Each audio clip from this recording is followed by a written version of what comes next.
Habis tanda kiamat 1, 2, 3, 4, 5, 6, 7 tanda besar kiamat. Ketika itu bumi kembali menjadi kucar-kacir. Masjid ada, laungan azan tiada. Nama-nama orang yang Islam, Abdul Qahar, yang nama Abdullah, yang nama ada, tetapi tak pernah solat.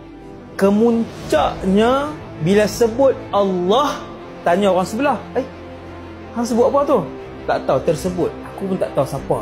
Bila sebut Allah atas muka bumi ketika tu, ada satu orang sebut. Bila dia kata, hang perkataan apa tadi? Tak tahu. Dulu pernah dengar. Aku pun tak tahu benda apa. Waktu tu bila kiamat. Kiamat, semua yang bernyawa mati. Manusia, jin dan syaitan, binatang, malaikat. Ramai orang tak perasan malaikat akan mati. Ya. Kesemuanya. Siapa ada di dalam alam ni? Bukan bumi yang kan? Bumi ketika ni sekarang kita duduk ni, bumi ni dia seperti satu pasir, dan dikeliling dia di alam semesta ni ada lagi sebanyak bilangan butiran pasir di lautan. Planet seperti bumi. Tak ada nombor, Ustaz, memang tak ada nombor yang boleh mengira bilangan planet. Luasnya alam ni.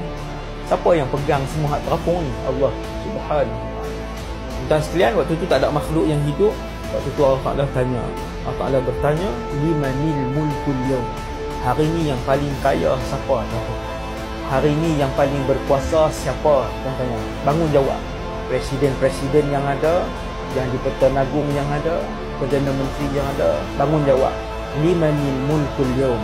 Hari ni yang boleh mentadbir ni siapa? Tuan-tuan. Tapi tidak ada orang jawab. Allah Ta'ala jawab, lillahil wahidil qahar. Hari ini segala kerajaan dan kekuasaan adalah milik Allah. Al-Wahid, Esa, tak ada siapa kongsi. Al-Qahhar, yang maha perkasa. Jalla Jalaluh.